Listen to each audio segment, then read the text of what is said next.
I got home one night, and my wife, Amy, served dinner. I held her hand and said, "I want a divorce." She didn't seem to be annoyed by my words. Instead, she softly asked me, "Why?" I avoided the question, and this made her upset. So I admitted that I was having an affair with a woman named Jane at work, and that I was no longer in love with her. The next day, with a deep sense of guilt, I drafted a divorce agreement, stating that she could keep the house, the car, and a 30% share of my company. She glanced at it and tore it into pieces. The woman who has spent 10 years of her life with me had become a stranger. I felt sorry for her wasted time, resources, and energy, but I could not take back what I had done. She finally cried loud in front of me. "We took vows to each other." She was heartbroken, which was what I had expected to see, and the idea of divorce felt more real now. I got home very late the next day. I had spent some time with Jane. I opened the door to find Amy writing something at the table. She presented her divorce conditions. She didn't want anything from me, but requested that for the next 30 days, we both live as normal a life as possible.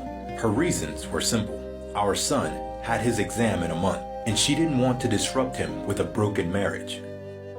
She also asked me to recall how I had carried her on our wedding day, and requested that I carry her out of our bedroom to the front door every morning for the month's duration.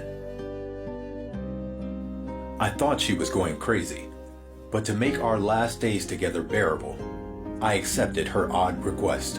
We were both pretty clumsy about it when I carried her out on the first day. But our son was joyfully clapping his hands behind us, singing, "Daddy is holding Mommy in his arms." His words triggered a sense of pain in me. I carried her from the bedroom to the living room, and then to the door. She closed her eyes and softly said, "Don't tell our son about the divorce." I nodded and put her down outside the door. We weren't as clumsy on the second day. She leaned on my chest, and I could smell the fragrance of her shirt. I realized that I hadn't really looked at this woman for a long time. She was not young anymore. There were fine wrinkles on her face, and her hair was graying. Our marriage has taken its toll on her. For a minute, I wondered what I had done to her. On the fourth day, when I lifted her up, I felt a sense of intimacy returning. This was the woman who had given 10 years of her life to me. On the fifth and sixth day, I realized that our intimacy was growing again. It became easier to carry her as the months slipped by, and I suddenly realized that she was getting very thin. One morning, it hit me how she was burying so much pain and bitterness in her heart. And without really thinking about it, I reached out and touched her head. Our son came in at that moment and said, "Dad, it's time to carry Mom out." To him, seeing his father carry his mother out has become an essential part of every morning. My wife gestured to our son to come closer and hugged him tightly. I turned my face away because I was afraid I might start changing my mind. I carried her in my arms, and her hand naturally wrapped around my neck. I held her body tightly, just like our wedding day. On the last day, when I held her in my arms, I could hardly move a step. I knew what I have to do. I drove to Jane's place, walked upstairs and said, "I am sorry, Jane, but I do not want to divorce my wife anymore." It all became very clear to me.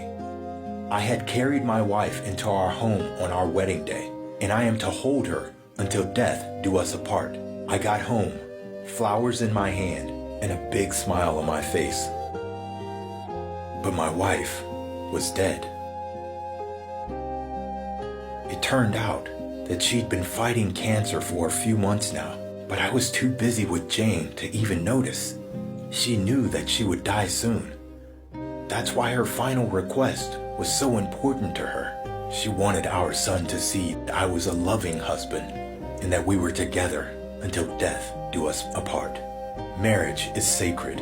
It's about finding your best friend and loving them unconditionally until your last breath.